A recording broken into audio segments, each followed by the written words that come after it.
Convo ഹെൽത്തിൻ്റെ പുതിയൊരു വീഡിയോയിലേക്ക് എല്ലാവർക്കും സ്വാഗതം. ഇന്ന് നമ്മൾ സംസാരിക്കാൻ പോകുന്നത് പ്രോസ്റ്റേറ്റ് വീക്കം. ഒരു 35 വയസ്സ് കഴിഞ്ഞിട്ടുള്ള ഒരു 40 വയസ്സ് കഴിഞ്ഞിട്ടുള്ള പല പുരുഷന്മാരും അനുഭവിക്കുന്ന ഒരു പ്രശ്നമാണ് പ്രോസ്റ്റേറ്റ് എന്ന് പറയുന്നത്. പ്രോസ്റ്റേറ്റിൻ്റെ വീക്കം ഇത് പുറത്ത് പറയാൻ ഇതിപ്പോൾ ആളുകൾക്ക് എനിക്കൊരു പ്രോസ്റ്റേറ്റിൻ്റെ പ്രശ്നം ഉണ്ട് എന്ന് പറയാൻ പോലും പല ആളുകളും മടിക്കുന്നുണ്ട്. കാരണം പ്രത്യേകിച്ച് ചില സമയത്ത് രാവിലെ എഴുന്നേൽക്കുന്ന സമയത്ത് പെട്ടെന്ന് മൂത്രം പോകുന്നില്ല, അല്ലെങ്കിൽ മൂത്രം പോകുന്നത് വളരെ തുള്ളിയായിട്ട് മൂത്രം പോവുക, മൂത്രം പോകുന്ന സമയത്ത് ഭയങ്കര വേദന, അല്ലെങ്കിൽ രക്തം കാണുക, ഇങ്ങനത്തെ പല ബുദ്ധിമുട്ടുകളായിട്ട് പല ആളുകളും ബുദ്ധിമുട്ടാറുണ്ട്, പ്രശ്നങ്ങൾ നമ്മളോട് പറയാറുണ്ട്. ഇന്ന് നമ്മൾ സംസാരിക്കാൻ പോകുന്നത് ഈ പ്രോസ്റ്റേറ്റ് വീക്കം എന്തുകൊണ്ടാണ് വരുന്നത്, എങ്ങനെയാണ് നമുക്കിത് പൂർണ്ണമായി മാറ്റാൻ പറ്റുക, അത് സർജറി നിർബന്ധമുള്ള കാര്യമാണോ, അല്ലെങ്കിൽ സർജറി ഇല്ലാതെ നമുക്ക് എങ്ങനെ മാറ്റാം എന്നുള്ള വിഷയങ്ങളാണ് നമ്മൾ ഇന്നത്തെ വീഡിയോയിൽ സംസാരിക്കാൻ പോകുന്നത്. ഇന്ന് നമ്മുടെ കൂടെ ഉള്ളത് ഡോക്ടർ ജൂഹി ദാസ്, ക്യൂൺബി ഹെൽത്ത് കെയറിലെ മെഡിക്കൽ ഓഫീസറാണ്. നമ്മൾ ഡിസ്കഷൻ സ്റ്റാർട്ട് ചെയ്യുന്നതിന് മുമ്പ് ഞാനൊരു വീഡിയോ കാണിച്ചു തരാം. നമ്മൾ ക്ലിനിക്കിൽ വന്ന ഒരാളായിരുന്നു. അവർ വന്നിട്ട് അവർക്ക് ഉണ്ടായിരുന്ന ബുദ്ധിമുട്ട് എന്ന് പറഞ്ഞാൽ ഈ പറഞ്ഞ പ്രോസ്റ്റേറ്റിൻ്റെ വീക്കായിരുന്നു. അവർ പെട്ടെന്ന് ഒരു ദിവസം രാവിലെ എഴുന്നേൽക്കുന്ന സമയത്ത് അവർക്ക് മൂത്രം പോകുന്നില്ല. അങ്ങനെ പല ഹോസ്പിറ്റലിൽ കാണിച്ചു, അവസാനം സർജറി വേണം, മൂത്രത്തിന് ട്യൂബ് ഇടണം എന്ന് പറഞ്ഞ സിറ്റുവേഷനിൽ നിന്ന് ആ പ്രശ്നങ്ങളൊക്കെ വെറും 3 ആഴ്ച കൊണ്ട് തന്നെ അത് കംപ്ലീറ്റ് ഏകദേശം ക്ലിയർ ആയിട്ട് നല്ല രൂപത്തിലേക്ക് അത് നോർമൽ ലൈഫ് എങ്ങനെയാണോ അവർ കൊണ്ടുപോയത് ആ രൂപത്തിലേക്ക് എത്തി. നമുക്ക് ആ വീഡിയോ ഒന്ന് കാണാം. എന്തായിരുന്നു നിങ്ങൾക്ക് ഉണ്ടായിരുന്നൊരു ബുദ്ധിമുട്ട്? ഞാൻ ഒരു ദിവസം രാവിലെ എഴുന്നേറ്റ് മൂത്രം പോകാണ്ടായി. അപ്പോൾ ഞാൻ ഉടനെ എൻ്റെ ഫീനെ വിളിച്ചിട്ട് എത്രയും ഹോസ്പിറ്റലിൽ പോകണമെന്ന് പറഞ്ഞു. അവിടെ ചെന്ന് ആദ്യത്തെ ഹോസ്പിറ്റലിൽ ചെന്നപ്പോഴും രക്ഷയില്ല പറഞ്ഞു, അതായത് കത്തിയിട്ട് കയറുന്ന പോലില്ല. അത് കഴിഞ്ഞ് അടുത്ത ഹോസ്പിറ്റലിൽ ചെന്നപ്പോഴും പറഞ്ഞ് രക്ഷയില്ലാന്ന് പറഞ്ഞു. പിന്നെ കൊടുവള്ളി ഇവിടെ മുടക്കല്ലൂർ എംസി പോയത്. അവിടെ ചെന്നപ്പോൾ അവർ ആദ്യം കാഷ്വാലിറ്റി നോക്കി, അവിടെ പറ്റൂ കയറുന്നില്ല, അപ്പോൾ അത്രയും ബ്ലോക്കായി. എനിക്ക് കയറുന്ന കംപ്ലീറ്റ് നേരത്തെ ഉണ്ടായിട്ടില്ല. പക്ഷെ പിന്നെ അവർ യൂറോളജിസ്റ്റിനെ വരുത്തി 10 ചെറിയൊരു കമ്പി കയറ്റി അധികം പറഞ്ഞിങ്ങനെ ഈ കമ്പി കയറുന്നില്ലെങ്കിൽ മിക്കവാറും ഡയറക്റ്റ്ലി ഡാഡലിലേക്ക് ഇൻസെഷൻ കൊടുക്കേണ്ടിയിരുന്നു. അപ്പം ഞാൻ എന്തായാലും ചെയ്തിരിക്കും, മൂത്രം പോകുന്ന പ്രശ്നമുള്ളൂ, പ്രോസ്റ്റേറ്റ് കംപ്ലൈൻറ്റ് എനിക്കില്ലല്ലോ, അറിയത്തുമില്ല, ആദ്യമായിട്ട് സംഭവിക്കുന്നത്. പിന്നെ അയാൾ ചെയ്ത് കൊടുത്തു, സക്സസ് ആയി. പിന്നെ ഒരു ചെറിയ ട്യൂബ് കയറ്റി അവസാനം കത്തിയിട്ട് കെട്ടാനുള്ള ഗ്യാപ്പായി. പിന്നെ 2 ആഴ്ച കത്തിയിട്ട് കെട്ടുന്നു കൊണ്ട് നടക്കുന്ന നേരത്തിൽ. പിന്നെ മൂത്രം നോർമലായിരുന്നു. 2 ആഴ്ച കഴിഞ്ഞപ്പോൾ അയാൾ പറഞ്ഞു മൂത്രമൊഴിച്ച് കാണിക്കാമെങ്കിൽ കത്തിയിട്ട് മാറ്റാമെന്ന് പറയും. അത് മാറ്റിക്കഴിഞ്ഞാൽ അല്ലെങ്കിൽ പിന്നെ കയറേണ്ടി വരുന്നു. അതിന് പെട്ടെന്ന് കുറേ വെള്ളം കുടിച്ചോണ്ട് മൂത്രം പോയി. അപ്പോഴാണ് ഞാൻ ഇത് കാണുന്നത്, വീഡിയോ കാണുന്നത് ഡോക്ടറെ. അപ്പോൾ ഞാൻ എന്താ പിന്നെ ഞാൻ ഒന്നാമത് ഹോമിയോ പഠിച്ചിട്ടുണ്ട്. അപ്പോൾ ഇതൊരു ട്രയൽ നോക്കിക്കളയാം. അലോപ്പതി എനിക്ക് താല്പര്യമുള്ള കേസെല്ലാം ഉണ്ട്, നല്ലതായിട്ട് ഹോമിയോപ്പതി കഴിച്ചുകൊണ്ടിരിക്കുന്നതാണ്. അങ്ങനെ റിസ്ക് എടുത്തോളാകുന്നത് വരാമ്പരാണല്ലോ. അതോടെ ചോദിച്ചപ്പോൾ എനിക്ക് മനസ്സിലായി. നേരത്തെ വീഡിയോ കണ്ടപ്പോഴും എന്നൊക്കെ കോൺഫിഡൻസ് ഡോക്ടറെ കൊണ്ട് മനസ്സിലായി. ഇന്നലത്തെ വീഡിയോ ഇത് കണ്ടില്ല. അപ്പോൾ എനിക്ക് കോൺഫിഡൻ്റ് ആയിരുന്നു. അപ്പം എന്നോട് പരിചയമുള്ളവരൊക്കെ പറഞ്ഞു അത് റിസ്ക്കാണ്, ഇതൊന്നും സയൻറ്റിഫിക് അല്ല. ഞാൻ പോയി പഠിച്ചിട്ടുള്ളതാണ്, എനിക്കറിയാം. അപ്പം ഞാനേതായാലും എൻ്റെ കേട്ടാണ് ഞാൻ റിസ്ക് എടുക്കാൻ പോകുന്നത്. അപ്പം 3 ആഴ്ച കഴിഞ്ഞപ്പോഴത്തേന് എനിക്ക് മാറ്റം വന്നു തുടങ്ങിയൊരു ഫ്ലോ കുറഞ്ഞു, അതിന് ഫണ്ട്നെസ് പ്രോബ്ലം ഇല്ല, ഫ്രീക്വൻസി യൂറിനേറ്റിംഗ് പ്രശ്നമില്ല. അപ്പോൾ ഉറപ്പായത് ചേഞ്ച് വരുമെന്ന് തന്നെ അങ്ങനെ കണ്ണി ചെയ്തു. ഇപ്പോഴും അതിൻ്റെ ഇപ്പോഴും കംപ്ലൈൻ്റ് ഒന്നുമില്ല. പിന്നെ അത് പുള്ളി റിക്കവർ ചെയ്യാൻ വേണ്ടി മരുന്ന് കഴിച്ചുകൊണ്ടിരിക്കുന്നു. അങ്ങനെ happy about doctor. Thank you. എന്തായിരുന്നു ഡോക്ടറെ ഇഷ്യൂസ് എങ്ങനെയായിരുന്നു? പുള്ളി പറഞ്ഞിട്ടുള്ളത് തന്നെയാണ്, യൂറിന്റെ പ്രശ്നങ്ങളാണ് മെയിൻ ആയിട്ടുള്ളത്. ഈ പ്രോസ്റ്റേറ്റിന്റെ പ്രശ്നമാണ് പുള്ളിക്ക് മെയിൻ ആയിട്ടും കാണിച്ചിട്ടുണ്ടായിരുന്നത്. പ്രോസ്റ്റേറ്റ് പുള്ളിയുടെ റിപ്പോർട്ട് പ്രകാരം 80 ml ആയിരുന്നു ഉണ്ടായിരുന്നത്. അപ്പം ഞാൻ പിന്നെ സ്കാൻ ചെയ്ത് നോക്കിയപ്പോൾ നമ്മൾ മെഡിസിൻസ് എടുത്തപ്പോൾ അത് പിന്നെ റെഡ്യൂസ്ഡ് ആയി ഒരു 55 ml ആയിട്ട് കുറഞ്ഞു വന്നിട്ടുണ്ട്.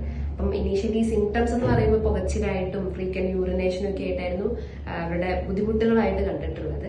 പിന്നെ മെഡിസിൻസ് എടുത്ത് തുടങ്ങിയപ്പം നല്ല രീതിയിലുള്ള ചേഞ്ചസ് പുള്ളി തന്നെ എൻ്റെ അടുത്ത് വന്നിട്ട് പറഞ്ഞു തുടങ്ങി. ഇപ്പം മെഡിസിൻസ് ഓൺഗോയിങ് ആണ്, ബട്ട് കമ്പാരിറ്റീവ്ലി ഇനീഷ്യൽ വെച്ച് നോക്കുമ്പം ചേഞ്ചസ് വന്നിട്ടുണ്ട്. എന്തായിരുന്നു ഇവിടെ വന്നിട്ടുണ്ടായിരുന്ന ഒരു റെസ്പോൺസും ഇവര് സ്റ്റാഫിന്റെ ആണെങ്കിലും വളരെ ഫ്രണ്ട്ലിയാണ്. Really happy. ഞാൻ ഡോക്ടറെ പറ്റി ഓർക്കുന്നതിൽ ഒന്നാമത് കൺസേൺ അത് ശ്രദ്ധയുണ്ട്. റിയലി എന്നെക്കാൾ കൂടുതൽ കൺസേൺ ഉണ്ട് ഡോക്ടർ അത് മാറി കിട്ടണം എന്നുള്ളത്. അത് വലിയൊരു കാര്യമായിരുന്നു. കാരണം ട്രീറ്റ്മെൻറ്റ് അറിയാമല്ലോ, അത് മരുന്ന് മാത്രമല്ല എഫക്റ്റീവ് ആകുന്നത്, അല്ല പിന്നെ വീണ്ടും വരില്ലല്ലോ. റിയലി ഹാപ്പി അബൌട്ട് യുവർ ചെയ്യുന്ന രീതിയും ശ്രദ്ധയും ഡിവോഷനും ഒക്കെ. Thank you. നിങ്ങളിപ്പോൾ കണ്ടിട്ടുള്ളത് നമ്മളെ ക്ലിനിക്കിൽ പ്രോസ്റ്റേറ്റ് വീക്കായിട്ട് വന്നുള്ള ഒരു പേഷ്യൻറ്റിൻ്റെ അവസ്ഥയാണ്, അല്ലെങ്കിൽ അവർ പറഞ്ഞ ഒരു ഫീഡ്ബാക്കാണ്. അതിൻ്റെ വിഷയത്തെക്കുറിച്ച് നമുക്ക് ഡോക്ടറോട് തന്നെ ഡിസ്കസ് ചെയ്യാം. ഹായ് ഡോക്ടർ, ഇപ്പോൾ നമ്മളൊരു വീഡിയോ കണ്ടല്ലോ, എന്തായിരുന്നു അവർക്കുണ്ടായിരുന്ന ഒരു ബുദ്ധിമുട്ട്? ആളുടെ മെയിൻ ബുദ്ധിമുട്ട് എന്ന് പറഞ്ഞാൽ മൂത്രം പോവാൻ ഭയങ്കര തടസ്സം, ഐ മീൻ യൂറിൻ പാസ് ചെയ്യുന്ന സമയത്ത് ഭയങ്കര ഒരു ഒബ്സ്ട്രക്ഷൻ അല്ലെങ്കിൽ ഒരു എന്താ പറയുക ഒരു തടസ്സം പോലെ ആൾക്ക് ഫീൽ ചെയ്തു. അങ്ങനെ ആളേതായ രീതിയിലുള്ള കുറേ ട്രീറ്റ്മെൻറ്റ്സും അലോപ്പതിക് ട്രീറ്റ്മെൻറ്റ്സും ഒക്കെ എടുത്തു. ബട്ട് അറ്റ് ദ എൻഡ് അവർ പറഞ്ഞിട്ടുള്ളത് ഇത് സർജറി വേണം, അല്ലാതെ വേറൊരു ഓപ്ഷൻസ് ഇതിൽ കാണുന്നില്ല എന്നായിരുന്നു പറഞ്ഞിട്ടുണ്ടായിരുന്നത്. അപ്പം പിന്നെയാണ് പറഞ്ഞ പോലെ തന്നെ എന്നെ കോണ്ടാക്ട് ചെയ്യുകയും എന്നെ കൺസൾട്ടേഷൻ എടുത്ത സമയത്ത് എനിക്ക് അയാളെ കേസ് നോക്കിയ സമയത്താണ് ആൾ പറയുന്നത് യൂറിൻ പോകുന്ന സമയത്ത് ഭയങ്കര തടസ്സം, ഒന്ന് തുടങ്ങി കിട്ടാൻ ഭയങ്കര ബുദ്ധിമുട്ടുകളാണ്.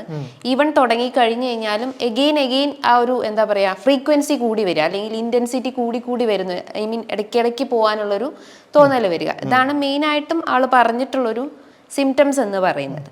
പിന്നെ ഞാൻ അവരെ കേസ് നോക്കി വന്നപ്പം അവർ ഇൻഡിവിജ്വലൈസ്ഡ് ആയിട്ട് കേസ് എടുത്തു. നമ്മളെ ഹോമിയോപ്പതി ട്രീറ്റ്മെൻറ്റ്സിലൂടെ ഇൻഡിവിജ്വലായിട്ട് ആസ് എ പേഴ്സൺ എന്നുള്ള രീതിയിൽ കേസ് എടുത്തു. അങ്ങനെ ആൾക്ക് ഒരു ആക്യുറേറ്റ് ആയിട്ടുള്ള ഒരു റെമഡി അല്ലെങ്കിൽ മെഡിസിൻസ് പ്രിസ്ക്രൈബ് ചെയ്തു. അങ്ങനെയാണ് ആൾക്ക് ഈ ഒരു ചേഞ്ചസ് വന്നിട്ടുണ്ട്. ഓക്കെ, അവർക്ക് ഏകദേശം നല്ല റിസൾട്ട് തന്നെ ഉണ്ടായിട്ടുള്ളത്. അവർക്ക് ഈ സർജറി വേണം എന്ന് പറഞ്ഞ സ്ഥലത്ത് നിന്ന് ഏകദേശം 3 ആഴ്ച കൊണ്ട് അവരുടെ പ്രശ്നങ്ങൾ കംപ്ലീറ്റ് ഏകദേശം ഫുള്ള് മാറി തന്നെ അവർ പറയാം.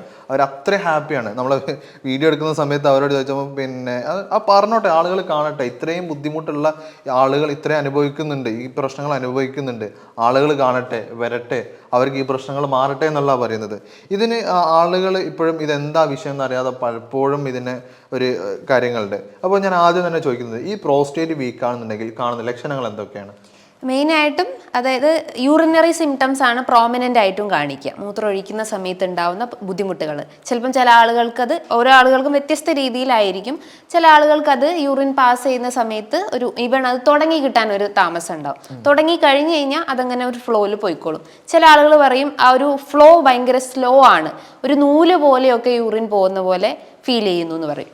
ചില ആളുകളാണെങ്കിൽ അവർക്ക് ഒരു ബേണിംഗ് സെൻസേഷൻ അല്ലെങ്കിൽ ഒരു പുകച്ചിൽ പോലെ അനുഭവപ്പെടുക. യൂറിൻ പോകുന്ന സമയത്തായാലും ഈവൺ അത് എൻഡ് ചെയ്യുന്ന സമയത്തായാലും തുടക്കത്തിലായാലും ഒരു ഫുൾ ടൈം ഒരു ബേണിംഗ് സെൻസേഷൻ അല്ലെങ്കിൽ ഒരു പുകച്ചിൽ ഫീൽ ചെയ്യുന്നുണ്ട്.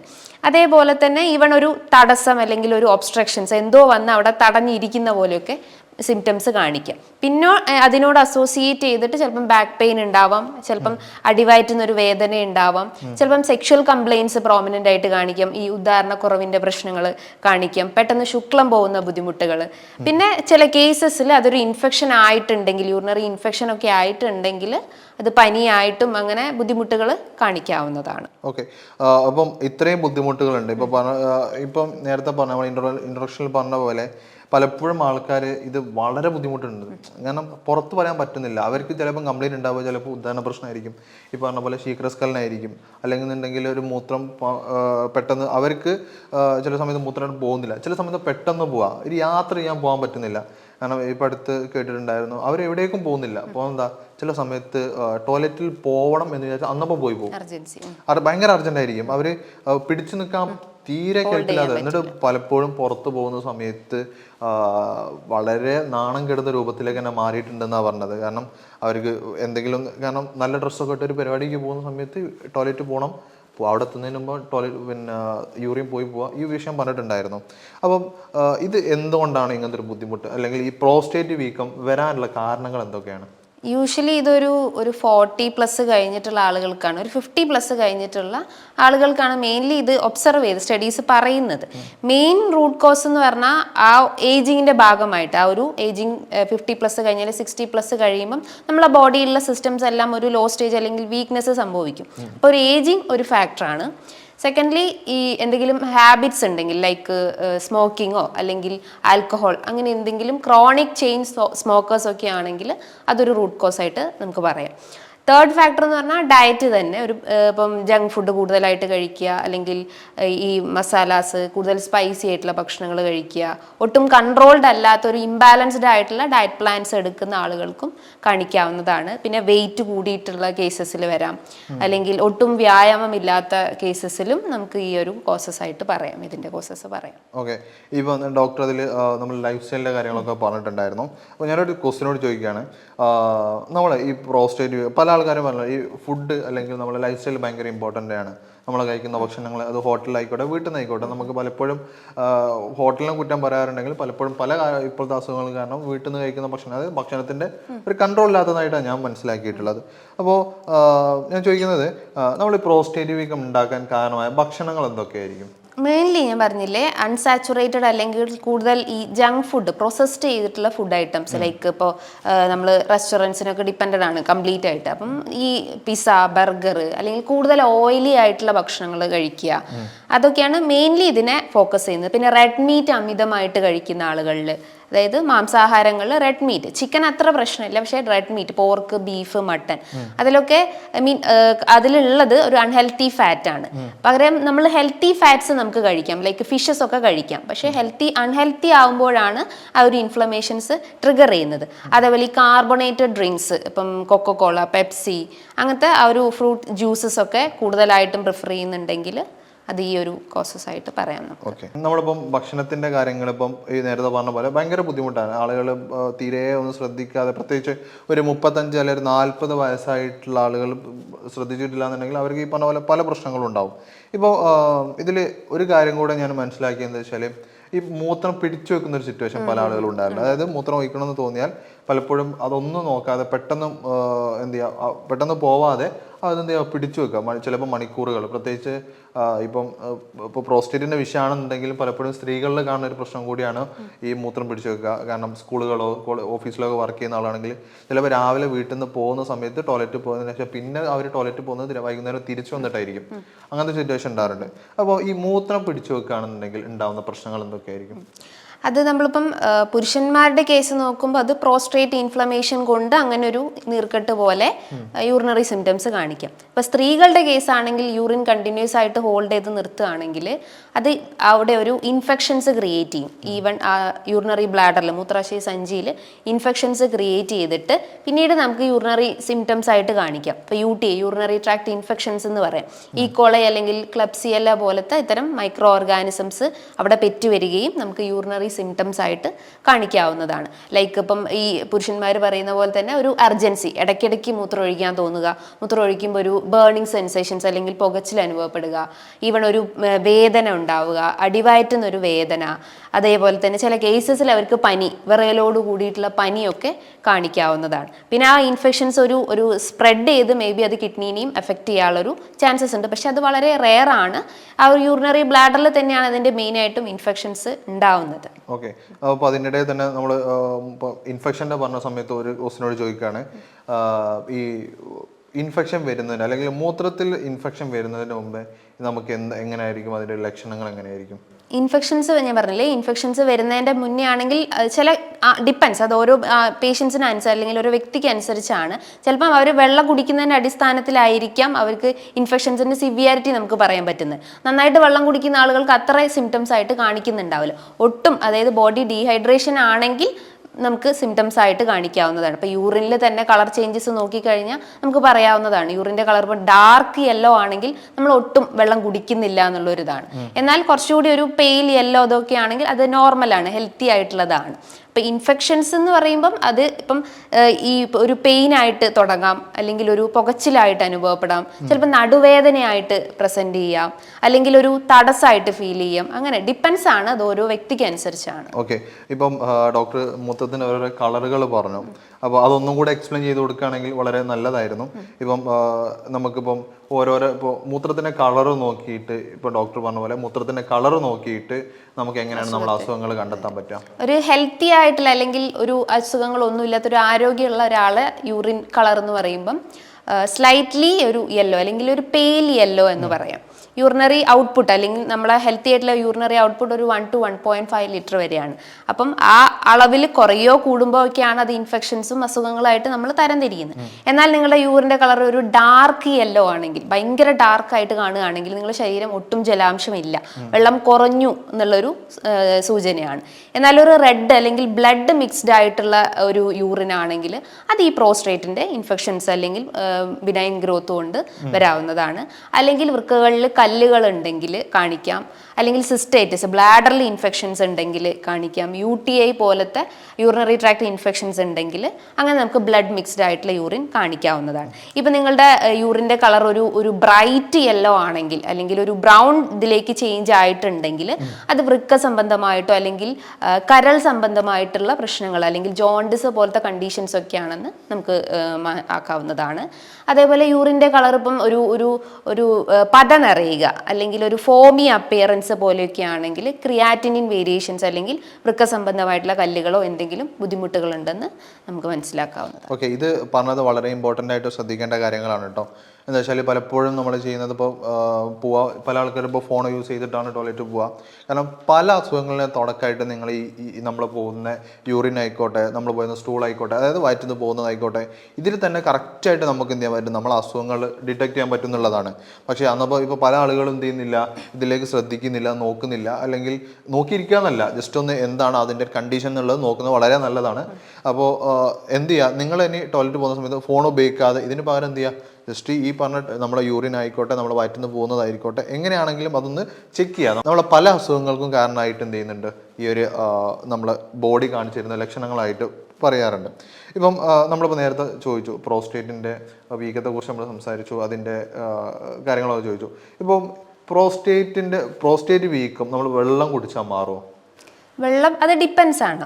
അതിപ്പം പല കണ്ടീഷൻസും അല്ലെങ്കിൽ പല കോസസ് കൊണ്ടായിരിക്കും വന്നിട്ടുണ്ടാവുക. ഞാൻ പറഞ്ഞില്ലേ, ഇപ്പോൾ സ്മോക്ക് ചെയ്യുന്ന ആളുകൾക്കായിരിക്കും ബുദ്ധിമുട്ടുകൾ ഉണ്ടാവുന്നത്, അല്ലെങ്കിൽ ഇപ്പോൾ ജങ്ക് ഫുഡ് കൂടുതലായിട്ട് കഴിക്കുന്ന ആളുകൾ, അല്ലെങ്കിൽ ഒട്ടും വ്യായാമം ഇല്ലാത്ത ആളുകൾ, അങ്ങനത്തെ ഡിപ്പെൻസ് ആണ്. പക്ഷെ വെള്ളം കുടിക്കുക എന്ന് പറയുമ്പോൾ അത് അവരെ ബുദ്ധിമുട്ടുണ്ടാക്കുന്ന ഒരു പ്രക്രിയയാണ്. ഇപ്പോൾ വൃക്ക സംബന്ധമായിട്ടുള്ള പ്രശ്നങ്ങൾ, നിങ്ങൾക്ക് ഇപ്പോൾ മൂത്രത്തിൽ കല്ലുകളോ അല്ലെങ്കിൽ വൃക്കയിൽ കല്ലുകളോ ഒക്കെ കാണുകയാണെങ്കിൽ അതിന് നമ്മൾ എന്താ പറയുക, വാട്ടർ ഇൻടേക്ക് നമ്മൾ മെയിൻറ്റെയിൻ ചെയ്യണം. പക്ഷേ പ്രോസ്ട്രേറ്റ് ഗ്രന്ഥിയിൽ ഇൻഫ്ലമേഷൻസ് വരിക എന്ന് പറയുമ്പോൾ അവിടെ എന്താ പറയുക, അവിടെ കോശങ്ങൾക്ക് ഉണ്ടാകുന്ന ഒരു ഗ്രോത്ത് അല്ലെങ്കിൽ ഒരു ബിനൈൻ ഗ്രോത്ത് ആണ്, അല്ലെങ്കിൽ ഒരു ഇൻഫെക്ഷൻ ആണ്. അപ്പം വെള്ളം കുടിക്കുക എന്ന് പറയുമ്പോൾ നോർമലി ഞാൻ യൂഷ്വലി സജസ്റ്റ് ചെയ്യാറ് ഒരു പേഷ്യൻറ്റിനോട് രാത്രി കാലങ്ങളിൽ ഒരു 8 മണീൻ്റെ ഉള്ളിൽ നമ്മളെ ഭക്ഷണത്തിൻ്റെ അളവും അതേപോലെ തന്നെ വെള്ളത്തിൻ്റെ അളവും മെയിൻറ്റെയിൻ ചെയ്യുക. കിടക്കുന്നതിൻ്റെ ഒരു 2 മണിക്കൂർ മുന്നേ ആയിട്ട് വെള്ളം കുടിക്കാൻ ശ്രമിക്കുക. അപ്പം നമ്മൾ ആ ഒരു വിത്തിൻ 2 അവേഴ്സിൻ്റെ ഉള്ളിൽ തന്നെ ആ യൂറിൻ പാസ് ചെയ്ത് പോയിക്കോളും. അപ്പോൾ ഇടയ്ക്കിടയ്ക്ക് എണീക്കേണ്ട ആ ഒരു ടെൻഡൻസി നമുക്ക് ഫ്രീക്വൻസി കുറച്ചെടുക്കാവുന്നതാണ്. അപ്പം വാട്ടർ ഇൻടേക്ക് എന്ന് പറയുമ്പോൾ അതിന് അത്ര ഡിപ്പെൻഡഡ് അല്ല. എന്നാൽ നിങ്ങൾ ഹെൽത്തി ആയിട്ടുള്ള ഒരാളാണെങ്കിൽ മിനിമം ഒരു 3 ലിറ്റർ എങ്കിലും അല്ലെങ്കിൽ ഒരു 4 ലിറ്റർ എങ്കിലും വെള്ളം കുടിക്കണം. ഓക്കെ, അപ്പോൾ പ്രോപ്പറായിട്ടുള്ള ഒരു വാട്ടർ ഇൻടേക്ക് നിർബന്ധമായിട്ട് എടുക്കുക. അത് ഗ്യാപ്പിട്ട് പ്രത്യേകിച്ച് ഈ പ്രശ്നമുള്ള ആളുകളാണെങ്കിൽ ഉറങ്ങുന്നതിൻ്റെ 2 മണിക്കൂർ മുമ്പെങ്കിലും വെള്ളം കുടിച്ചിട്ട് കിടക്കുക എന്നുള്ളതാണ് ഏറ്റവും കുറച്ച് ചെയ്യാനുള്ള കാര്യങ്ങൾ. ഇപ്പം നമ്മൾ പ്രോസ്റ്റേറ്റിനെ കുറിച്ച് സംസാരിക്കുന്ന സമയത്ത് തന്നെ ആളുകൾക്കുള്ള കൺഫ്യൂഷനാണ് പ്രോസ്റ്റേറ്റ് ക്യാൻസർ. ഈ പ്രോസ്റ്റേറ്റ് വീക്കം പ്രോസ്റ്റേറ്റ് ക്യാൻസർ ആയി മാറുമോ? പ്രോസ്റ്റേറ്റ് വീക്ക് എന്ന് പറയുമ്പോൾ അതൊരു ഡിപ്പെൻസ് ആണ്, ബിനൈൻ ഗ്രോത്ത് ആണ്. ബിനൈൻ പ്രോസ്റ്റേറ്റിക് ഹൈപ്പർട്രോഫി എന്നാണ് BPH. അതായത് അവിടെ ഉണ്ടാവുന്ന കോശങ്ങളുടെ വളർച്ച, അതായത് സ്പ്രെഡിങ് അല്ല, അതാണ് ബിനൈൻ ഗ്രോത്ത് എന്ന് പറയുന്നത്. അത് പ്രോസ്റ്റേറ്റ് ക്യാൻസർ ആവുക എന്ന് പറയുമ്പോൾ അതിന് നമ്മൾ അതിൻ്റെതായ ടെസ്റ്റുകൾ ചെയ്യണം. PSA അല്ലെങ്കിൽ ബ്ലഡ് ടെസ്റ്റ് ചെയ്യാൻ ശ്രമിക്കുക, പ്രോസ്റ്റേറ്റ് സ്പെസിഫിക് ആൻറ്റിജൻ ടെസ്റ്റ്. അതിപ്പം അവിടെ ഉണ്ടാവുന്ന കോശങ്ങൾ വളർച്ചയുണ്ടോ അല്ലെങ്കിൽ ക്യാൻസറസ് ആണോ എന്നറിയുന്ന ടെസ്റ്റുകളാണ്. അപ്പോൾ അത് ചെയ്താലേ ഉള്ളൂ ആ ഒരു ഗ്രോത്ത്, അവിടെ ഉണ്ടാവുന്ന വീക്കം അത് ക്യാൻസറസ് ആണോ നോൺ ക്യാൻസറസ് ആണോ എന്ന് അറിയാൻ പറ്റുള്ളൂ. പിന്നെ പല രീതിയിലുള്ള ന്യൂ സ്റ്റഡീസൊക്കെ പറയുന്നുണ്ട്. അതായത് നമ്മൾ PSA നിർബന്ധമായിട്ടും ചെയ്യണം. അത് ചെയ്തിട്ടില്ലെങ്കിൽ അത് പിന്നീട് പല കോംപ്ലിക്കേഷൻസ് ഉണ്ടാവാനുള്ള സാധ്യത ഉണ്ട്. നോർമലി ഒരു PSA റേഞ്ച് നോക്കുമ്പോൾ ഒരു ബിലോ ഒരു 4.5 5.5ൻ്റെ ഉള്ളിൽ അതിൻ്റെ വാല്യൂ വന്നിരിക്കണം. അതിൽ കൂടുതൽ സൈസ് കൂടുതലാണെങ്കിൽ, ഗ്രോത്ത് എന്തെങ്കിലും കൂടുതലായിട്ടുണ്ടെങ്കിൽ PSA റേഞ്ച് കൂടിയിട്ടുണ്ടാവും.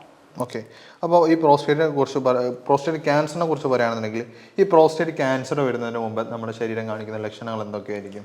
സിംറ്റംസ് ഈ സെയിം പ്രോസ്റ്റേറ്റ് ഇൻഫ്ലമേഷൻസ് പോലെ തന്നെയായിരിക്കും സിംറ്റംസും കാണിക്കാവുന്നത്. പക്ഷേ അത് എന്താ പറയുക, ഒരു ക്രോണിക് ആയിരിക്കും. ചിലപ്പം ആദ്യമൊന്നും കാണിക്കുന്നുണ്ടാവില്ല, പക്ഷെ ഒരു ടൈം എടുത്ത് പതിയെ മാത്രമായിരിക്കും സിംറ്റംസ് കാണിക്കുന്നത്. സിംറ്റംസ് പറയുമ്പോൾ യൂഷ്വലി പറഞ്ഞിട്ടുള്ള ബേണിംഗ് ആവാം, ഒരു ഒബ്സ്ട്രക്ഷൻസ് ആയിട്ട് ഫീൽ ചെയ്യാം, ചിലപ്പം യൂറിനിൽ ഒരു ബ്ലഡ് മിക്സ്ഡ് ആയിട്ട് കാണാവുന്നതാണ്, നടുവേദനയാവാം. അങ്ങനെ ഡിപ്പെൻസ് ആണ്, ഓരോ സിംറ്റംസ് കാണിക്കാവുന്നതാണ്. ഓക്കെ, അതിൽ ഇപ്പോൾ പറഞ്ഞതിൽ ഞാൻ ഒന്നും കൂടെ ഒരു പോയിന്റ് ഔട്ട് എടുത്ത് പറയാണ്, മൂത്രത്തിൽ എന്തുകൊണ്ടാണ് ഈ പത കാണാനുള്ള കാരണം? അത് വൃക്കയിൽ കല്ലുകൾ ഉണ്ടെങ്കിൽ, അല്ലെങ്കിൽ പത കാണുക എന്ന് പറയുമ്പോൾ അവിടെ പ്രോട്ടീൻ ലീക്കേജ് ആണ് സംഭവിക്കുന്നത്. അതായത് നമ്മൾ കിഡ്നി വഴി പ്രോട്ടീൻ യൂറിനിലൂടെ പുറന്തള്ളപ്പെടുമ്പം അത് ആ ഒരു യൂറിനിൽ ഫോമേഷൻ വരുമ്പോഴാണ് അത് പതയായിട്ട് പ്രസന്റ് ചെയ്യുന്നത്. അതായത് ഫോമി യൂറിൻ, ഞാൻ നേരത്തെ പറഞ്ഞു പത കാണുന്ന ഒരു കേസ് എന്ന് പറഞ്ഞാൽ ക്രിയാറ്റിനിൻ കൂടിയിട്ടുള്ള കേസസ്. ക്രിയാറ്റിനിൻ എന്ന് പറയുമ്പോൾ നമ്മുടെ വൃക്കകൾ പുറന്തള്ളപ്പെടുന്ന അല്ലെങ്കിൽ പ്രോട്ടീൻ വിഘടിച്ചുണ്ടാവുന്ന ഒരു വേസ്റ്റ് പ്രൊഡക്റ്റ് ആണ് ക്രിയാറ്റിനിൻ എന്ന് പറയുന്നത്. അപ്പോൾ ഈ ക്രിയാറ്റിനിൻ കൂടിക്കഴിഞ്ഞാൽ അത് നമ്മുടെ വൃക്കകളിലൂടെ പുറന്തള്ളി അല്ലെങ്കിൽ യൂറിനിലൂടെ പുറന്തള്ളിയിട്ട് അത് നമ്മുടെ യൂറിനിൽ പ്രസന്റ് ചെയ്യാവുന്നതാണ്. അപ്പം ക്രിയാറ്റിനിൻ ഒരു വേരിയേഷൻ കൊണ്ട് കാണിക്കാവുന്നതാണ്. അല്ലെങ്കിൽ കിഡ്നി ഫെയിലർ അല്ലെങ്കിൽ വൃക്കകളിൽ കല്ലുകൾ ഉണ്ടെങ്കിൽ കാണിക്കാം.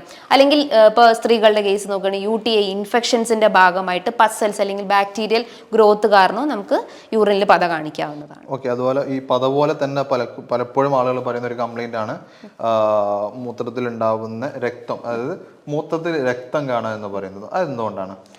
അതായത് ബ്ലഡ് വരിക എന്ന് പറയുമ്പം സെയിം നമ്മൾ ആ ഒരു റീനൽ സിസ്റ്റം തന്നെ അഫക്റ്റ് ചെയ്തിട്ടുണ്ടാവും. ഇപ്പോൾ കിഡ്നിയിൽ കല്ലുകൾ ഉണ്ടെങ്കിൽ ആ കല്ലുകൾ ആ മൂത്രനാളിയിൽ തട്ടിയിട്ട് ബ്ലഡ് വെസൽസിൽ ബ്രേക്കേജ് വരും. അങ്ങനെയാണ് അവർക്ക് സിവിയർ ആയിട്ടുള്ള പെയിനും ഈ ഒരു ബ്ലഡ് യൂറിനും കാണിക്കുന്നത്. ഇനിയിപ്പോൾ മൂത്രത്തിൽ ഇൻഫെക്ഷൻസ് ഉണ്ടെങ്കിൽ യൂറിനറി ബ്ലാഡറിൽ ഇൻഫെക്ഷൻസ് അല്ലെങ്കിൽ മൂത്രനാളിയിൽ ഇൻഫെക്ഷൻസ്, ഈക്കോളൈ പോലത്തെ ബാക്ടീരിയൽ ഇൻഫെക്ഷൻസ് ഉണ്ടെങ്കിലും ഈ ഒരു സിവിയർ ആയിട്ടുള്ള ഹെമറ്റൂറിയ അല്ലെങ്കിൽ ബ്ലഡ് യൂറിൻ കാണിക്കാവുന്നതാണ്. ഓക്കെ, ഇപ്പോൾ നമ്മൾ പിന്നെ മൂത്രത്തിൽ പത വരുന്നതിൻ്റെ കാരണങ്ങൾ കണ്ടു, അതുപോലെ നമ്മുടെ മൂത്രത്തിൽ രക്തം എന്തുകൊണ്ട് കാണുന്നുള്ളതിനൊക്കെ ഡീറ്റെയിൽ ആയിട്ട് ഡോക്ടർ പറഞ്ഞു തന്നിട്ടുണ്ട്. ഇപ്പോൾ അതുപോലെ പല ആളുകൾക്കും വരുന്ന ഒരു സംശയമാണ് പലപ്പോഴും നീർക്കെട്ട്, ഇപ്പം പിന്നെ പ്രോസ്റ്റേറ്റ് ആയിക്കോട്ടെ അതുപോലെ മറ്റു നീർക്കെട്ടുകളായിക്കോട്ടെ, ഇപ്പം പല ആളുകൾക്കും കാണുന്നതാണ് കണങ്കാലിൽ നീര് കാണുക, അതായത് കാലിൻ്റെ പിന്നെ അടിഭാഗത്ത് നീര് കാണുക. അത് കാലിൻ്റെ അടിഭാഗത്ത് നീര് കാണുന്നതിൻ്റെ കാരണം എന്തായിരിക്കും? അതായത് ആംഗിൾ എഡിമ, നമ്മൾ മെഡിക്കൽ ആംഗിൾ എഡിമ എന്ന് പറയും. അതായത് കണങ്കാലിലേക്കുള്ള സർക്കുലേഷൻസിൽ ബ്ലോക്കേജ് വരുമ്പം കാണിക്കുന്നതാണ്. പല ഫാക്ടേഴ്സ് കൊണ്ടും ഇങ്ങനെ നീർക്കെട്ട് കാണിക്കാം. ഒന്നാമത് പ്രോസ്റ്റേറ്റ് ഗ്രന്ഥിയിൽ ഉണ്ടാവുന്ന വേരിയേഷൻസ് അല്ലെങ്കിൽ ഇൻഫ്ലമേഷൻസ് ആവാം. അല്ലെങ്കിൽ ഏറ്റവും കൂടുതൽ വൃക്ക സംബന്ധമായിട്ടുള്ള പ്രശ്നങ്ങൾ, കിഡ്നി ഫെയിലിയർ അല്ലെങ്കിൽ ഹൈഡ്രോനെഫ്രോസിസ് പോലത്തെ കണ്ടീഷൻസ്, അല്ലെങ്കിൽ വൃക്കകളിൽ കല്ലുകൾ ഉണ്ടെങ്കിൽ അത് നീർക്കെട്ടായിട്ട് കാണിക്കാവുന്നതാണ്. ഓറൽസ് നിങ്ങൾക്കിപ്പം ലിവർ സംബന്ധമായിട്ട് അല്ലെങ്കിൽ കരൾ സംബന്ധമായിട്ടുള്ള പ്രശ്നങ്ങൾ ഉണ്ടെങ്കിൽ കാലുകളിൽ നീര് കാണിക്കാം. ഹൃദയ സംബന്ധമായിട്ടുള്ള എന്തെങ്കിലും ബുദ്ധിമുട്ടുകൾ ഉണ്ടെങ്കിൽ ഒരു എന്താ പറയുക ബോഡി കാണിക്കുന്ന ഒരു എക്സ്റ്റേണൽ സൈൻസ് ആണ് ഈ ഒരു എന്താ പറയുക കാലിലുണ്ടാവുന്ന നീർക്കെട്ട് എന്ന് പറയുന്നത്. അത് ആ നീർക്കെട്ടിനെ നമ്മൾ യൂഷ്വലി നോൺ പിറ്റിക് എഡിമ എന്നൊക്കെ പറയുന്നുണ്ട്. നമ്മളിപ്പോൾ തൊട്ട് നോക്കിക്കഴിഞ്ഞാൽ ഒരു കുഴി പോലെ കാണുന്നതിന് നമ്മൾ പിറ്റിക് എഡിമ എന്ന് പറയും. ഈവൻ അതൊരു പ്ലെയിൻ സർഫസ് ആയിട്ട് നിൽക്കുകയാണെങ്കിൽ നോൺ പിറ്റിക്. അത് ഡിപ്പെൻസ് ആണ്, ഓരോ കണ്ടീഷൻസ് അനുസരിച്ചിട്ട് നമ്മൾ അതിനെ ക്ലാസിഫൈ ചെയ്തിട്ടുണ്ട്. അപ്പം ഇങ്ങനത്തെ ഒരു ബുദ്ധിമുട്ടുകൾ അല്ലെങ്കിൽ എഡിമാറ്റസ് കണ്ടീഷൻസ് ഉണ്ടാകുമ്പോൾ ബോഡിയിൽ എന്തെങ്കിലും ഒരു ഓർഗൻ ഡിസ്റ്റർബൻസ് ആയിട്ടുണ്ടെന്ന് ബോഡി കാണിക്കുന്ന ഒരു സിംറ്റംസ് ആണിത്. ഓക്കെ, അപ്പം ഈ ഒരു വിഷയങ്ങൾ പല ആളുകൾക്കും എന്താണെന്ന്, ചില ആളുകൾക്ക് കാലിൽ വളരെ നീരുണ്ടാവും, എന്നിട്ട് വളരെ നിസ്സാരമായിട്ടായിരിക്കും അവർ കാണുന്നുണ്ടാവുക. ഇതെന്താ ചെയ്യേണ്ടതെന്നോ എങ്ങനെ കൊണ്ടുപോകണമെന്നോ അവർക്ക് അറിയുന്നുണ്ടാവില്ല. അപ്പോൾ ഇങ്ങനെ കാലിൽ നീര് കാണുന്ന ആളുകളുണ്ടെങ്കിൽ ഈ കാര്യങ്ങൾ പ്രത്യേകം ശ്രദ്ധിക്കുക. ഉടനെ തന്നെ ഡോക്ടറെ കാണുക. എന്നിട്ട് എന്താണ് വിഷയം, കാലിന് എന്തെങ്കിലും പറ്റിയതാണോ എന്ന് ആലോചിക്കാതെ ഇത്തരം പ്രശ്നങ്ങളിലൂടെ വളരെ സാധ്യത കൂടുതലാണ്, പ്രത്യേകിച്ച് പ്രായമുള്ള ആളുകൾക്ക്. അപ്പോൾ എല്ലാവരും ഇങ്ങനെ ഒരു ബുദ്ധിമുട്ടുണ്ടെന്നുണ്ടെങ്കിൽ നമുക്ക് ഈ ഒരു പ്രശ്നങ്ങൾക്ക് വേണ്ടി ഒരു ഡോക്ടറെ കാണിക്കുന്നത് വളരെ നല്ലതാണ്. ഇപ്പോൾ ജൂഹി ഡോക്ടറുടെ കൺസൾട്ടേഷൻ വേണമെന്നുണ്ടെങ്കിൽ നിങ്ങൾക്ക് താഴെ കാണുന്ന നമ്പറിൽ കോൺടാക്ട് ചെയ്യുക, അല്ലെങ്കിൽ താഴെ കാണുന്ന ലിങ്ക് ക്ലിക്ക് ചെയ്യുകയാണെന്നുണ്ടെങ്കിൽ ഡോക്ടർ വാട്സപ്പിലേക്ക് ഡയറക്റ്റ് പോകുന്നതാണ്. നിങ്ങൾക്ക് വേണ്ട കൂടുതൽ സംശയങ്ങൾ വാട്സപ്പിലൂടെ ചോദിക്കാവുന്നതാണ്. ഇപ്പം ഡോക്ടറെ, ഇപ്പം നമ്മൾ പ്രോസ്റ്റേറ്റിൻ്റെ പല വിഷയങ്ങളും നമ്മൾ സംസാരിച്ചു. അതിൻ്റെ ബുദ്ധിമുട്ടുകളായിക്കോട്ടെ, അതിൻ്റെ കാരണങ്ങളായിക്കോട്ടെ, അതിൻ്റെ പല ലക്ഷണങ്ങളായിക്കോട്ടെ, അതിൻ്റെ റിലേറ്റ് ചെയ്തുള്ള പ്രശ്നങ്ങളൊക്കെ നമ്മളിപ്പോൾ സംസാരിച്ചു. അപ്പം ഇതിൽ ഇനി പിന്നെ ചോദിക്കുന്നത്, നമ്മൾ രക്തയോട്ടം കൂടിയാൽ ഇപ്പോൾ നീർക്കെട്ട് മാറും എന്ന് കേട്ടിട്ടുണ്ട്. അപ്പം ഇപ്പോൾ ലിംഗത്തിലേക്കുള്ള രക്തയോട്ടം കൂടുന്ന സമയത്താണ് ഉദാഹരണം ഉണ്ടാകുന്ന കാര്യങ്ങളൊക്കെ. ഇപ്പം നമ്മളെ ലിംഗത്തിലേക്ക് രക്തയോട്ടം കൂടാൻ വേണ്ടിയിട്ട് നമ്മളെ സഹായിക്കുന്ന ഭക്ഷണങ്ങൾ എന്തൊക്കെയായിരിക്കും? അതായത് ഇൻഫ്ലമേഷൻസ് കുറയ്ക്കുക, ആൻറ്റി ഇൻഫ്ലമേറ്ററി ഭക്ഷണങ്ങളാണ് നമ്മൾ മെയിൻലി ഈ ഒരു സർക്കുലേഷൻസ് ഇമ്പ്രൂവ് ചെയ്യാനും പ്രോസ്റ്റേറ്റിൻ്റെ നീർക്കെട്ട് കുറയ്ക്കാൻ വേണ്ടിയിട്ട് നമ്മൾ എടുക്കേണ്ടത്. ആൻറ്റി ഇൻഫ്ലമേറ്ററി എന്ന് പറയുമ്പോൾ മെയിൻലി നിങ്ങൾക്ക് ടൊമാറ്റോ, തക്കാളി കഴിക്കാം. അതിൽ ലൈക്കോപ്പിൻ എന്ന ഒരു ആൻറ്റി ഇൻഫ്ലമേറ്ററി ഫാക്ടർ ഉണ്ട്. അത് ഈ ഒരു ബോഡിയിൽ ഉണ്ടാകുന്ന സർക്കുലേഷൻസ്, അതായത് പ്രോസ്റ്റേറ്റ് ഗ്രന്ഥിയിലേക്കുള്ള സർക്കുലേഷൻസ് ഇമ്പ്രൂവ് ചെയ്യും, അതിലുണ്ടാകുന്ന നീർക്കെട്ടിനെ വലിച്ചെടുക്കാൻ പറ്റുന്നതാണ്. രണ്ടാമത്തെ ഗ്രീൻ ടീ ആണ്. ഇപ്പം യൂഷ്വലി നമ്മളിപ്പോൾ പ്രോസ്റ്റേറ്റ് പേഷ്യൻസിനോട് പറയാറ് ചായ, കാപ്പി, അങ്ങനെ കഫീനേറ്റഡ് ഡ്രിങ്ക്സ് ഒക്കെ കംപ്ലീറ്റ്ലി അവോയ്ഡ് ചെയ്യണം, അല്ലെങ്കിൽ മിൽക്കൊക്കെ അവോയ്ഡ് ചെയ്യണം. അതിലും ബെറ്റർ ആയിട്ടുള്ള കുറച്ചുകൂടി എന്താ പറയുക ന്യൂട്രീഷണൽ ക്വാളിറ്റി ഉള്ളതാണ് ഗ്രീൻ ടീ. അത് നിങ്ങൾക്ക് വേണമെങ്കിൽ ഒരു ഡെയിലി ബേസിസ് വേണ്ട, ഓൾട്ടർനേറ്റ് ബേസിസിൽ ഒരു 11 മണിക്കോ അല്ലെങ്കിൽ വൈകിട്ട് 4 മണിക്കോ ഒക്കെ പ്രിഫർ ചെയ്യാവുന്നതാണ്. പിന്നെ ഈ മീറ്റ് ഐറ്റംസ് കംപ്ലീറ്റ് ആയിട്ട് ഇതിന് റെഡ്യൂസ് ചെയ്യണം. അതായത് റെഡ് മീറ്റ് മാക്സിമം റെഡ്യൂസ് ചെയ്യുക. ഫിഷ് കഴിക്കാം, ഫാറ്റി ഫിഷസ്, ഇപ്പം അയല, മത്തി അല്ലെങ്കിൽ നെത്തോലി പോലത്തെ ചെറിയ ചെറിയ മത്സ്യങ്ങളൊക്കെ ഉൾപ്പെടുത്താവുന്നതാണ്. പക്ഷെ അത് ഉണ്ടാക്കണം എന്ന് പറയുമ്പോൾ നമ്മൾ ഒരിക്കലും അതിന് ഫ്രൈ ചെയ്യരുത്, ഡീപ്പ് ഫ്രൈ ചെയ്യാൻ പാടില്ല. ഫ്രൈ ചെയ്യുമ്പോൾ അത് പിന്നെയും ഒരു എന്താ പറയുക ഒരു അൺഹെൽത്തി ഫാറ്റ്സിലേക്ക് പോകും. അപ്പം മാക്സിമം അത് കറി വെച്ചിട്ട് തന്നെ കഴിക്കാം. പിന്നെ ഇപ്പം നമുക്ക് സീഡ്സ് വിഭാഗത്തിൽ തന്നെ ഒരുപാട് ആൻറ്റി ഇൻഫ്ലമേറ്ററി ഫാക്ടേഴ്സ് ഉള്ള ഒരുപാട് സീഡ്സ് ഉണ്ട്. പംകിൻ സീഡ്സ് കഴിക്കാവുന്നതാണ്. അത് ഈ പ്രോസ്റ്റേറ്റ് നീർക്കെട്ടിൻ്റെ കാലുകളിൽ ഉണ്ടാകുന്ന നീർക്കെട്ട് പെട്ടെന്ന് റിഡ്യൂസ് ചെയ്യാവുന്നതാണ്. അത് വേണമെങ്കിൽ നിങ്ങൾക്ക് ഒരു ഡെയിലി ബേസിസിൽ ഉൾപ്പെടുത്താം. ഒരു പിടി അല്ലെങ്കിൽ ഒരു കയ്യിൽ ഒതുങ്ങുന്ന രീതിയിൽ ഒരു 15 ഗ്രാമോ അല്ലെങ്കിൽ ഒരു 10 ഗ്രാം എന്നുള്ള രീതിയിൽ കയ്യിൽ അങ്ങനെയും പ്രിഫർ ചെയ്യാവുന്നതാണ്. അല്ലെങ്കിൽ മറ്റുള്ള സീഡ്സൊക്കെ കഴിക്കാം, ലൈക്ക് ഫ്ലാക്സ് സീഡ്സും ചിയ സീഡ്സും ഒക്കെ ഉൾപ്പെടുത്താം. പക്ഷേ മെയിനായിട്ടും കുറച്ചുകൂടി ആക്ഷൻസ് കാണിക്കുന്നത് പംകിൻ സീഡ്സ് ആണ്. അതേപോലെ നിങ്ങൾക്ക് ഇപ്പം ഫ്രൂട്ട്സിൽ നോക്കുമ്പം പൊമോഗ്രാനൈറ്റ്, അവക്കാഡോ, അതൊക്കെ സർക്കുലേഷൻസ് ഇമ്പ്രൂവ് ചെയ്യാനും അങ്ങനത്തെ വീക്ക്നെസ് ഒക്കെ കുറയ്ക്കാൻ ഹെൽപ്ഫുൾ ആണ്. ഓക്കെ, ഇപ്പോൾ അതിൽ ഡോക്ടർ പറഞ്ഞൊരു കാര്യമാണ് ടീ കോഫി ഒഴിവാക്കണം എന്ന് പറഞ്ഞു. ഇപ്പം എല്ലാവരും ചായ വിട്ടിട്ട് ഒരു കളിയില്ല, ചായ അല്ലേ കോഫി. ഇപ്പോൾ രാവിലെ ആയിക്കോട്ടെ, ഇപ്പം പല പ്രായമുള്ള ആളുകളെയും കാണുന്ന സമയത്ത് അവർ രാവിലെ എഴുന്നേറ്റ് ഒരു 6 മണിയാകുന്ന സമയത്ത് അവർ ചായ, പിന്നെ ബ്രേക്ക്ഫാസ്റ്റിൻ്റെ കൂടെ ചായ, 10 മണിക്ക് ഒരു ചായ, 12 മണിക്ക് ചോറിന് മുമ്പ് ഒരു ചായ, ചോറിൻ്റെ കൂടെ ചായ, ഈവനിങ് ചായ, രാത്രി ചായ, ഒരു 5 ചില ഇപ്പം അടുത്ത് സംസാരിച്ച സമയത്ത് ഒരാൾ പറഞ്ഞാണ് എനിക്ക് 12 ചായ ഇല്ലാതെ ഒരു ദിവസം നടക്കൂല, തീരൂല. എനിക്ക് 12 മതി എന്നാണ് ചോദിക്കുന്നത്. അത് എന്നാൽ 15ഉം 20ഉം ആണ് അടുത്ത ആൾ ചോദിക്കുന്നത്. എനിക്ക് 20 ചായ അല്ലെ 18 ചായ നിർബന്ധം വേണമെന്ന്. അതായത് ഒരു യാത്രകളിൽ കേട്ട ഒരു പല പ്രായമുള്ള ആൾക്കാരുടെ കൂടെ ഒരു യാത്ര ചെയ്ത സമയത്ത് അവർ പറഞ്ഞതാണ് എനിക്ക് 12 ചായ വേണം അല്ലെ 15 ചായ വേണം ഒരു ദിവസം കഴിഞ്ഞ് പോകണം എന്നുള്ളതിലാണ്. ഈ 40 വയസ്സ് കഴിഞ്ഞിട്ടുള്ള ആളുകൾ ചായ, ആൽക്കഹോൾ ആയിക്കോട്ടെ, പുകവലി ഇത് യൂസ് ചെയ്യുന്നത് കൊണ്ടുള്ള പ്രശ്നങ്ങൾ എന്തൊക്കെയായിരിക്കും? മെയിൻലി പുകവലിക്കുക എന്ന് പറയുമ്പം നിക്കോട്ടിൻ കണ്ടന്റ് ബ്ലഡ് വെസൽസ് അല്ലെങ്കിൽ ബ്ലഡ് സർക്കുലേഷൻസിൽ ഡിസോൾവ് ആയിട്ട് അവിടെ എന്താ പറയുക ബ്ലോക്കേജ് സംഭവിക്കും. അപ്പം നമുക്ക് അറിയാം, നമുക്ക് ലങ് ക്യാൻസർ അങ്ങനത്തെ പല ക്യാൻസർ വരാനുള്ള മെയിൻ റൂട്ട് കോസ് എന്ന് പറഞ്ഞു കഴിഞ്ഞാൽ പുകവലിയാണ്. പിന്നെ മദ്യപാനം എന്ന് പറയുമ്പോൾ അതിൻ്റെ ഒരു മെയിൻ എക്സ്റ്റേണൽ എന്താ പറയുക ഒരു അസുഖമായിട്ട് ഫാറ്റി ലിവർ എന്ന് നമുക്ക് പറയാം. പക്ഷെ അതൊരു 10% മാത്രമേ ഉള്ളൂ. ബട്ട് ഇതൊരു ട്രിഗറിങ് ഫാക്ടറാണ്. ഇപ്പോൾ ചായയും കാപ്പിയും ആണെങ്കിലും അതിൽ കഫീൻ എന്ന് പറഞ്ഞ കണ്ടന്റ് ഉണ്ട്. അതും ഈ പറഞ്ഞ പോലെ തന്നെ സർക്കുലേഷൻസ് ബ്ലോക്കേജ് വരികയും നമുക്ക് പല ബുദ്ധിമുട്ടുകൾ, എസ്പെഷ്യലി തൈറോയ്ഡ് പേഷ്യൻസിനായാലും ഒക്കെ വളരെ അതിനെ ട്രിഗർ ചെയ്യുന്ന ഒരു ഫാക്ടറാണ്. അപ്പം മാക്സിമം അത് അവോയ്ഡ് ചെയ്യുക. കൂടുതൽ കോംപ്ലിക്കേഷൻസ് ക്രിയേറ്റ് ചെയ്യാനുള്ള ചാൻസസ് ഉണ്ട്. സ്മോക്കിംഗ് ആണെങ്കിലും ഈവൻ എൻ്റെ അടുത്ത് ഒരുപാട് പേഷ്യൻസ് ഈ പ്രോസ്റ്റേറ്റ് പ്രശ്നങ്ങളുള്ള ഒരുപാട് പേഷ്യൻസ് ആയാലും ഞാൻ കേസ് എടുത്ത സമയത്ത് ഡെയിലി ഒരു 10-15 വട്ടം അവർ ആ ഒരു സിഗരറ്റ്സ് യൂസ് ചെയ്യുന്നുണ്ട്. അപ്പോൾ ഞാൻ ആ പേഷ്യൻസിനോട് സജസ്റ്റ് ചെയ്ത് മാക്സിമം നിങ്ങൾ മെഡിസിൻസ് എടുക്കുക, പ്ലസ് ഈ ഒരു സിഗരറ്റിൻ്റെ ഇൻടേക്ക് അല്ലെങ്കിൽ അതിൻ്റെ ആ ഒരു പുകവലി ശീലം പരമാവധി കുറയ്ക്കുക എന്നാണ്. അപ്പോൾ കുറച്ചപ്പോൾ ഓട്ടോമാറ്റിക്കലി അവരുടെ സിംറ്റംസും റെഡ്യൂസ്ഡ് ആയിട്ടുണ്ട്. അപ്പോൾ പരമാവധി ഇങ്ങനത്തെ എന്താ പറയുക ആ ഒരു ദുശീലങ്ങളൊക്കെ ഉണ്ടെങ്കിൽ പരമാവധി കുറയ്ക്കുക. ഓക്കെ, അപ്പം ഇത് വളരെ ശ്രദ്ധിക്കുക. പ്രത്യേകിച്ച് പ്രായമുള്ള ആളുകൾ ഈ ചായ കുടിക്കുന്നതും അതിൻ്റെ ഷുഗർ യൂസ് ചെയ്യുന്നതായിക്കോട്ടെ അതിൻ്റെ പ്രശ്നങ്ങളോ അതിൻ്റെ കാര്യങ്ങളൊക്കെ ഒന്ന് കുറച്ചാൽ വളരെ നല്ലതാണ്. അപ്പോൾ ഇപ്പോൾ നമ്മൾ ഒരുപാട് പ്രശ്നങ്ങൾ നമ്മൾ സംസാരിച്ചു, പ്രോസ്റ്റേറ്റിൻ്റെ വിഷയങ്ങളൊക്കെ നമ്മൾ സംസാരിച്ചു. അപ്പോൾ പ്രോസ്റ്റേറ്റിൻ്റെ വിഷയങ്ങളോ അല്ലെങ്കിൽ ഇപ്പോൾ ഈ പറഞ്ഞിട്ടുള്ള ഏതെങ്കിലും പ്രശ്നങ്ങളായിട്ട് നിങ്ങൾ ബുദ്ധിമുട്ടുന്നുണ്ടെങ്കിൽ താഴെ കാണുന്ന നമ്പറിൽ കോൺടാക്ട് ചെയ്യാവുന്നതാണ്. ഡോക്ടറുടെ ഓൺലൈൻ ആയിക്കോട്ടെ ഓഫ്ലൈൻ കൺസൾട്ടേഷൻ നിങ്ങൾക്ക് അവൈലബിൾ ആയിരിക്കും. കൂടുതൽ വിവരങ്ങൾ അറിയണമെന്നുണ്ടെങ്കിൽ താഴെ കാണുന്ന നമ്പറിൽ കോൺടാക്ട് ചെയ്യാം, അതല്ലെങ്കിൽ താഴെ കാണുന്ന വാട്സപ്പ് ലിങ്കിൽ ക്ലിക്ക് ചെയ്താൽ മതി. അപ്പോൾ നമുക്ക് ബാക്കി ഡിസ്കഷനിലേക്ക് കടക്കാം.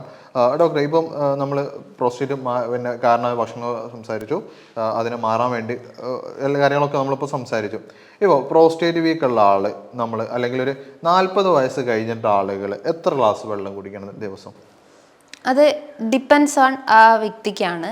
ഇപ്പം അതല്ലെങ്കിൽ അവരുടെ കണ്ടീഷൻ അനുസരിച്ച്. ഇപ്പം വൃക്കകൾ സംബന്ധമായിട്ടുള്ള പ്രശ്നങ്ങൾ, ഇപ്പം എഡിമാറ്റസ് അല്ലെങ്കിൽ നീർക്കെട്ടിൻ്റെ പ്രശ്നങ്ങളൊക്കെ ഉണ്ടെങ്കിൽ അവർ കാണിക്കുന്ന ഡോക്ടറുടെ നിർദ്ദേശപ്രകാരം വാട്ടർ ഇൻടേക്ക് മെയിൻറ്റെയിൻ ചെയ്യുക. എന്നാൽ നിങ്ങൾ ഹെൽത്തി ആയിട്ടുള്ള ഒരാളാണെങ്കിൽ മിനിമം ഒരു 4 ലിറ്ററെങ്കിലും വാട്ടർ ഇൻടേക്ക് മെയിൻറ്റെയിൻ ചെയ്യുക. അപ്പോൾ വൃക്കയിൽ കല്ലുകളുള്ള സ്റ്റോൺ പ്രശ്നങ്ങളുള്ള ആളുകളാണെങ്കിൽ അത്യാവശ്യം നല്ല രീതിയിൽ വെള്ളം കുടിക്കാൻ ശ്രമിക്കുക. അത് ഡിപ്പെൻസ് ആണ്, ഓരോ കണ്ടീഷൻസും ഓരോ വ്യക്തിക്ക് അനുസരിച്ചാണ്. ഈ പ്രോസ്റ്റേറ്റ് പ്രശ്നമുള്ള ആളുകളാണെങ്കിലും ഞാൻ പറഞ്ഞു ഒരു ഡിന്നർ ഒരു 8 മണി അല്ലെങ്കിൽ 7:30 ഉള്ളിൽ തന്നെ ഭക്ഷണവും വെള്ളവും മെയിൻറ്റെയിൻ ചെയ്യുക. അവർ ആ ഒരു യൂറിൻ ഫ്രീക്വൻസി കുറയ്ക്കാൻ വേണ്ടിയിട്ടാണ് നമ്മൾ ഈ ഒരു മെത്തേഡ് ചൂസ് ചെയ്യാൻ പറയുന്നത്.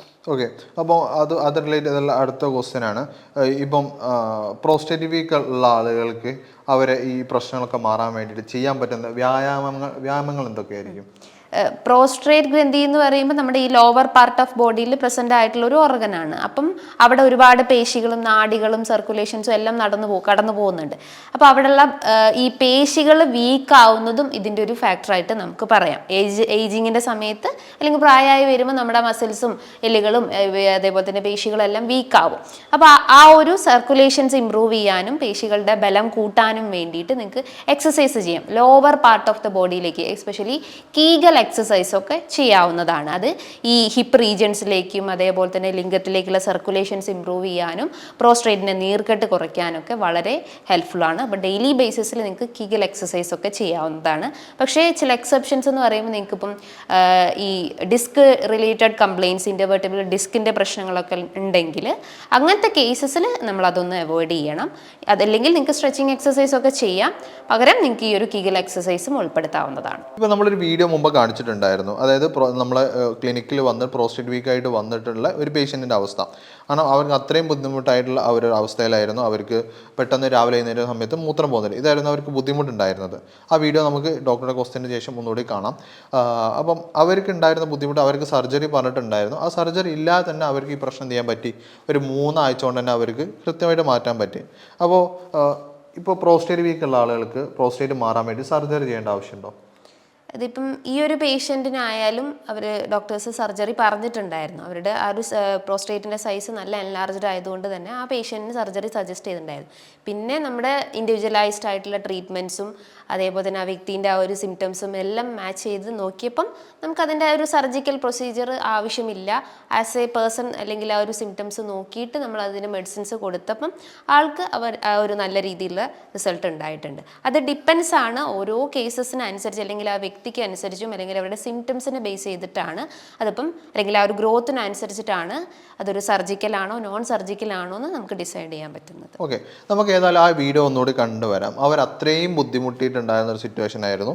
അപ്പോൾ അവർക്കൊരു 3 ആഴ്ച കൊണ്ട് അവരുടെ പ്രശ്നങ്ങൾ മാറ്റാൻ പറ്റിയിട്ടുണ്ട്. ആ വീഡിയോ നമുക്ക് ഒന്നുകൂടെ കണ്ടുവരാം. എന്തായിരുന്നു നിങ്ങൾക്ക് ഉണ്ടായിരുന്നൊരു ബുദ്ധിമുട്ട്? ഞാൻ ഒരു ദിവസം രാവിലെ എഴുന്നേറ്റ് മൂത്രം പോകാണ്ടായി. അപ്പോൾ ഞാൻ ഉടനെ എൻ്റെ ഫീനെ വിളിച്ചിട്ട് എത്രയും ഹോസ്പിറ്റലിൽ പോകണമെന്ന് പറഞ്ഞു. അവിടെ ചെന്ന് ആദ്യത്തെ ഹോസ്പിറ്റലിൽ ചെന്നപ്പോഴും രക്ഷയില്ല പറഞ്ഞു. അതായത് കത്തിയിട്ട് കയറുന്ന പോലില്ല. അത് കഴിഞ്ഞ് അടുത്ത ഹോസ്പിറ്റലിൽ ചെന്നപ്പോഴും പറഞ്ഞ് രക്ഷയില്ലാന്ന് പറഞ്ഞു. പിന്നെ കൊടുവല്ല ഇവിടെ മുടക്കല്ലൂര് എംസി പോയത്. അവിടെ ചെന്നപ്പോൾ അവർ ആദ്യം കാഷ്വാലിറ്റി നോക്കി. അവിടെ പറ്റൂ കയറുന്നില്ല. അപ്പോൾ അത്രയും ബ്ലോക്കായി. എനിക്ക് ഇങ്ങനത്തെ കംപ്ലൈൻറ്റ് നേരത്തെ ഉണ്ടായിട്ടില്ല. പക്ഷെ പിന്നെ അവർ യൂറോളജിസ്റ്റിനെ വരുത്തി 10-15 ചെറിയൊരു കമ്പി കയറ്റി പാസ്സായത്. ആദ്യം പറഞ്ഞിങ്ങനെ ഈ കമ്പി കയറുന്നില്ലെങ്കിൽ മിക്കവാറും ഡയറക്റ്റ്ലി ബ്ലാഡറിലേക്ക് ഇൻസെഷൻ കൊടുക്കേണ്ടിയിരുന്നു. അപ്പം അവർ എന്തായാലും ചെയ്ത് എനിക്ക് മൂത്രം പോകുന്ന പ്രശ്നമുണ്ട്. പ്രോസ്റ്റേറ്റ് കംപ്ലൈൻറ്റ് എനിക്കില്ലല്ലോ, അറിയത്തുമില്ല, ആദ്യമായിട്ട് സംഭവിക്കുന്നത്. പിന്നെ അയാൾ ചെയ്ത് കൊടുത്തു, സക്സസ് ആയി. പിന്നെ ഒരു ചെറിയ ട്യൂബ് കയറ്റി അവസാനം കത്തിയിട്ട് കെട്ടാനുള്ള ഗ്യാപ്പായി. പിന്നെ 2 ആഴ്ച കത്തിയിട്ട് കെട്ടുന്നേ കൊണ്ട് നടക്കുന്ന നേരത്തിൽ. പിന്നെ മൂത്രം നോർമലായിരുന്നു. 2 ആഴ്ച കഴിഞ്ഞപ്പോൾ അയാൾ പറഞ്ഞു മൂത്രമൊഴിച്ച് കാണിക്കാമെങ്കിൽ കത്തിയിട്ട് മാറ്റാമെന്ന് പറഞ്ഞു. അത് മാറ്റിക്കഴിഞ്ഞാൽ അല്ലെങ്കിൽ പിന്നെ കയറ്റേണ്ടി വരുന്നു. അതിനുകൊണ്ട് പെട്ടെന്ന് കുറേ വെള്ളം കുടിച്ചോണ്ട് മൂത്രം പോയി. അപ്പോഴാണ് ഞാൻ ഇത് കാണുന്നത്, വീഡിയോ കാണുന്നത് ഡോക്ടറെ. അപ്പോൾ ഞാൻ പറഞ്ഞാൽ പിന്നെ ഞാൻ ഒന്നാമത് ഹോമിയോ പഠിച്ചിട്ടുണ്ട്. അപ്പോൾ ഇതൊരു ട്രയൽ നോക്കിക്കളയാം. അലോപ്പതി എനിക്ക് താല്പര്യമുള്ള കേസല്ല ഉണ്ട്. നല്ലതായിട്ട് ഹോമിയോപ്പതി വെച്ചോട്ടിക്കുന്നതാണ്. അങ്ങനെ റിസ്ക് എടുത്തോളം വന്നത് വരാമ്പരാണല്ലോ. അതോടെ ചോദിച്ചപ്പോൾ എനിക്ക് മനസ്സിലായി. നേരത്തെ വീഡിയോ കണ്ടപ്പോഴും എന്നൊക്കെ കോൺഫിഡൻസ് ഡോക്ടറെ കൊടുത്ത് മനസ്സിലായി. ഇന്നലത്തെ വീഡിയോ ഇത് കണ്ടില്ല. അപ്പോൾ എനിക്ക് കോൺഫിഡൻ്റ് ആയിരുന്നു. അപ്പം എന്നോട് പരിചയമുള്ളവരൊക്കെ പറഞ്ഞു അത് റിസ്ക് ആണ്, ഇതൊന്നും സയന്റിഫിക് അല്ല. ഞാൻ ഹോമിയോപ്പതി പഠിച്ചിട്ടുള്ളതാണ്, എനിക്കറിയാം. അപ്പം ഞാനേതായാലും എൻ്റെ കേട്ടാണ് ഞാൻ റിസ്ക് എടുക്കാൻ പോകുന്നത്. അപ്പം 3 ആഴ്ച കഴിഞ്ഞപ്പോഴത്തേന് എനിക്ക് മാറ്റം വന്നു തുടങ്ങിയൊരു ഫ്ലോ കുറഞ്ഞു. അതിന് ഫിറ്റ്നസ് പ്രോബ്ലം ഇല്ല, ഫ്രീക്വൻസി യൂറിനേറ്റിംഗ് പ്രശ്നമില്ല. അപ്പോൾ ഉറപ്പായത് ചേഞ്ച് വരുമെന്ന് തന്നെ അങ്ങനെ കണ്ണി ചെയ്തു. ഇപ്പോഴും അതിൻ്റെ ഇപ്പോഴും കംപ്ലൈൻ്റ് ഒന്നുമില്ല. പിന്നെ അത് പുള്ളി റിക്കവർ ചെയ്യാൻ വേണ്ടി മരുന്ന് വെച്ചുകൊണ്ടിരിക്കുന്നു. Very happy about doctor. Thank you. എന്തായിരുന്നു ഡോക്ടറെ ഇഷ്യൂസ് എങ്ങനെയായിരുന്നു? പുള്ളി പറഞ്ഞിട്ടുള്ളത് തന്നെയാണ്. യൂറിന്റെ പ്രശ്നങ്ങളാണ് മെയിൻ ആയിട്ടുള്ളത്. ഈ പ്രോസ്ട്രേറ്റിന്റെ പ്രശ്നമാണ് പുള്ളിക്ക് മെയിൻ ആയിട്ടും കാണിച്ചിട്ടുണ്ടായിരുന്നത്. പ്രോസ്ട്രേറ്റ് പുള്ളിയുടെ റിപ്പോർട്ട് പ്രകാരം 80 ml ആയിരുന്നു ഉണ്ടായിരുന്നത്. അപ്പം ഞാൻ പിന്നെ സ്കാൻ ചെയ്ത് നോക്കിയപ്പോൾ നമ്മൾ മെഡിസിൻസ് എടുത്തപ്പോൾ അത് പിന്നെ റെഡ്യൂസ്ഡ് ആയി ഒരു 55 ml ആയിട്ട് കുറഞ്ഞു വന്നിട്ടുണ്ട്. അപ്പം ഇനീഷ്യലി സിംറ്റംസ് എന്ന് പറയുമ്പോൾ പുകച്ചിലായിട്ടും ഫ്രീക്വന്റ് യൂറിനേഷനും ഒക്കെ ആയിട്ടായിരുന്നു അവരുടെ ബുദ്ധിമുട്ടുകളായിട്ട് കണ്ടിട്ടുള്ളത്. പിന്നെ മെഡിസിൻസ് എടുത്ത് തുടങ്ങിയപ്പം നല്ല രീതിയിലുള്ള ചേഞ്ചസ് പുള്ളി തന്നെ എൻ്റെ അടുത്ത് വന്നിട്ട് പറഞ്ഞു തുടങ്ങി. ഇപ്പം മെഡിസിൻസ് ഓൺഗോയിങ് ആണ്, ബട്ട് കമ്പാരിറ്റീവ്ലി ഇനീഷ്യൽ വെച്ച് നോക്കുമ്പോൾ ചേഞ്ചസ് വന്നിട്ടുണ്ട്. എന്തായിരുന്നു ഇവിടെ വന്നിട്ടുണ്ടായിരുന്ന ഒരു റെസ്പോൺസും ഇവര് സ്റ്റാഫിന്റെ ആണെങ്കിലും വളരെ ഫ്രണ്ട്ലിയാണ്. I'm really happy. ഞാൻ ഡോക്ടറെ പറ്റി ഒന്നാമത് കൺസേൺ അത് ശ്രദ്ധയുണ്ട്. റിയലി എന്നെക്കാൾ കൂടുതൽ കൺസേൺ ഉണ്ട് ഡോക്ടർ അത് മാറിക്കിട്ടണം എന്നുള്ളത്. അത് വലിയൊരു കാര്യമായിരുന്നു. കാരണം ട്രീറ്റ്മെന്റ് അറിയാമല്ലോ, അത് മരുന്ന് മാത്രമല്ല എഫക്റ്റീവ് ആകുന്നത്, അല്ല പിന്നെ വീണ്ടും വീണ്ടും വരില്ലല്ലോ. റിയലി ഹാപ്പി അബൌട്ട് യുവർ ചെയ്യുന്ന രീതിയും ശ്രദ്ധയും ഡിവോഷനും ഒക്കെ. Thank you. അപ്പോൾ ഇവർക്ക് ഉണ്ടായിരുന്ന പ്രശ്നം പോലും നമുക്ക് സിമ്പിളായിട്ട് ഒരു 3 ആഴ്ച കൊണ്ട് അവർക്ക് പ്രശ്നം സോൾവ് ചെയ്ത് കൊടുത്തിട്ടുണ്ട്. അപ്പോൾ നിങ്ങൾക്കും ഇതുപോലെ പ്രശ്നങ്ങൾ എന്തുണ്ടെങ്കിൽ താഴെ കാണുന്ന നമ്പറിൽ കോൺടാക്ട് ചെയ്യാവുന്നതാണ്. ഇത് മാത്രമല്ല, ഇത് റിലേറ്റ് ചെയ്തിട്ടുള്ള എന്ത് പ്രശ്നങ്ങളായിക്കോട്ടെ അതൊക്കെ നിങ്ങൾക്ക് ഉണ്ടെന്നുണ്ടെങ്കിൽ നിങ്ങൾ താഴെ കാണുന്ന നമ്പറിൽ കോൺടാക്ട് ചെയ്യാവുന്നതാണ്. അതല്ലെങ്കിൽ താഴെ കാണുന്ന വാട്സപ്പ് ലിങ്കിൽ ക്ലിക്ക് ചെയ്യുകയാണെന്നുണ്ടെങ്കിൽ ഡോക്ടറോട് കൺസൾട്ടേഷൻ എടുക്കാവുന്നതാണ്. ഡോക്ടറുടെ കൺസൾട്ടേഷൻ ഓൺലൈനായിട്ടും ഓഫ്ലൈനായിട്ടും അവൈലബിൾ ആണ്. പ്രത്യേകിച്ച് പുറത്തുള്ള ആളുകളൊക്കെ ആണെന്നുണ്ടെങ്കിൽ, വിദേശത്തുള്ള ആളുകളാണെന്നുണ്ടെങ്കിലൊക്കെ അവർ കുറച്ചുകൂടി സിമ്പിൾ ആവാന്നുള്ള ഓൺലൈൻ കൺസൾട്ടേഷൻ ആയിരിക്കും. എന്നിട്ട് അതിന് വേണമെന്നുണ്ടെങ്കിൽ താഴെ കാണുന്ന നമ്പറിൽ കോൺടാക്ട് ചെയ്യാവുന്നതാണ്. ഓഫ്ലൈൻ കൺസൾട്ടേഷൻ ആണെന്നുണ്ടെങ്കിൽ ബുക്ക് ചെയ്തതിന് ശേഷം മാത്രം വരുന്നതായിരിക്കും ഏറ്റവും നല്ലത്. ഡോക്ടറുടെ തിരക്കായിക്കോട്ടെ, അവരെ കൺസൾട്ടേഷൻ്റെ തിരക്കുകളുണ്ടെങ്കിൽ അവർക്ക് നിങ്ങൾക്കൊരു ബുദ്ധിമുട്ടാവരുത് എന്ന് വെച്ചിട്ടാണ്. അപ്പോൾ നിങ്ങൾ കൂടുതൽ വിവരങ്ങൾക്ക് താഴെ കാണുന്ന നമ്പറിൽ കോൺടാക്ട് ചെയ്യാം. ഇതുപോലുള്ള മറ്റൊരു വീഡിയോയുമായി നമുക്ക് വീണ്ടും കാണാം. Thank you.